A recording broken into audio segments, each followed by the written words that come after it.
TMF에 대한 의심이 두 가지가 있습니다. TLT가 횡보하면 TMF는 녹는다.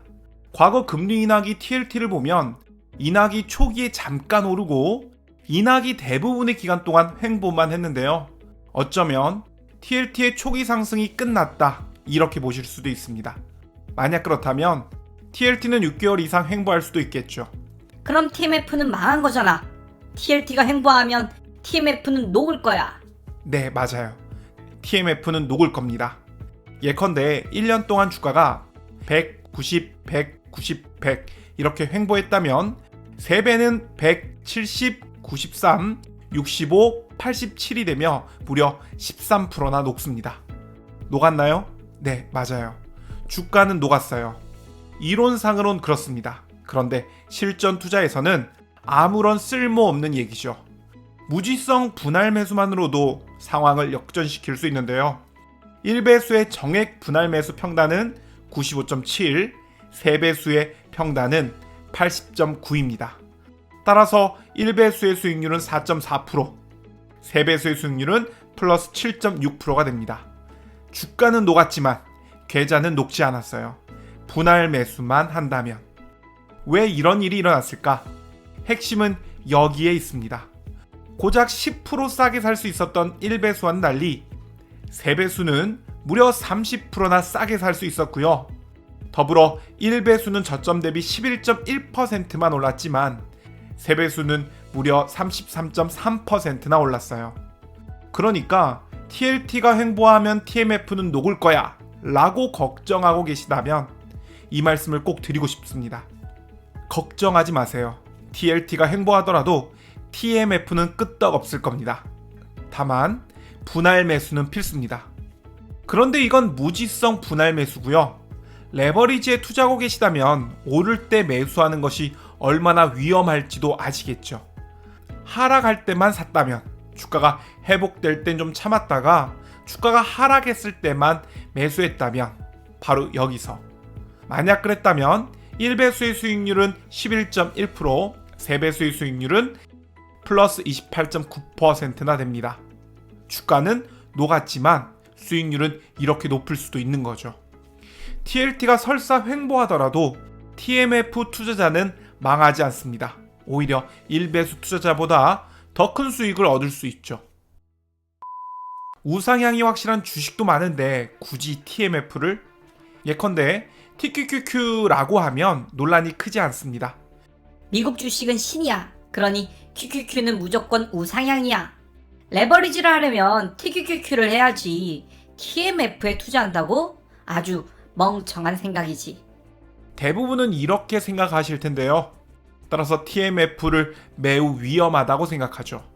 그런데 저는 그렇게 생각하지 않습니다. 장기적으로 보면, 예컨대 5년, 아니 10년 이상의 관점에서 보면 QQQ는 확실히 올라 있을 겁니다. 그런데 QQQ가 향후 1년간 오를 수 있을까? 이 질문에 자신 있게 그래 맞아 라고 답하긴 힘들 겁니다. 50bp 금리 인하든 금리 역전 현상이든 버핏 지수든 실업률이든 엔캐리 트레이드든 이유는 알 수 없겠지만 주가가 폭락할 가능성도 배제할 수 없죠. 그럼 채권은 완전히 반대라고 보는데요. 예컨대 10년 이상의 관점에서 보면 TLT는 장담컨대 박스권, 아니 우하향할지도 모릅니다. 그런데 향후 1년간, 설사 추가적인 금리 인상이 있을지라도 향후 1년간은 금리의 대세 하락이 있을 겁니다. 만약 그렇다면 이 기간 TLT는 결국 올라 있을 거고요. 저희 채널명이 숨투자인데 무슨 뜻인지 아시나요? 숨어있는 저위험 고수익 투자라는 뜻입니다. TLT는 지난 5년간 최악의 투자였어요. 하지만 금리 인하기에 접어든 현재에서는 하방은 막혀 있고요. 상방은 열려 있습니다.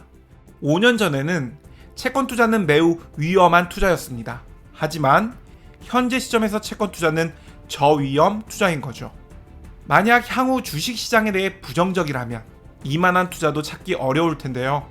향후 주가 폭락을 예상하신다면 이런 생각을 한 번쯤 했을 겁니다. SQQQ 사서 주가가 폭락했을 때도 돈 벌고 이렇게 번 돈으로 바닥에서 TQQQ 사야겠다. 그런데 이는 매우 위험해 보입니다. 자신의 예상과 달리 주가가 오를 수도 있거든요.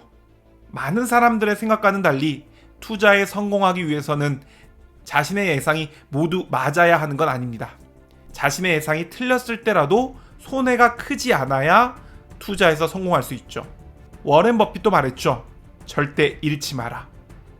만약 자신의 예상과 달리 주가가 오른다면 SQQQ를 먼저 샀다가 TQQQ로 전환하는 전략은 매우 위험할 수 있는 거죠. 그보다 좋은 대안이 있는데요. 그것은 채권에 투자하는 겁니다. 만약 주가 폭락이 오게 된다면 TLT는 상승할 겁니다. 그렇게 수익을 난 채권을 팔아서 바닥에서 주식을 살 수 있는 거죠. 만약 자신의 의견과는 달리 대세 상승장이 온다면, 그렇다 하더라도 SQQQ와는 달리 금리 인하기의 채권은 크게 하락하진 않을 겁니다.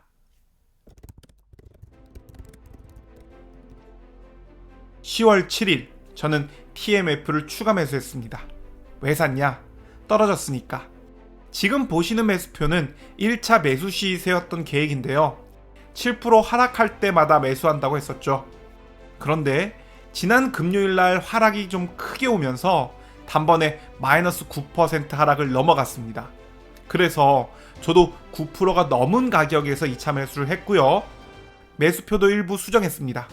7% 하락 시 매수해서 9% 하락 시 매수로. 예전에 속슬 매수할 때 2차 매수해서 매수표를 수정했더니 이런 말씀 하시더라고요.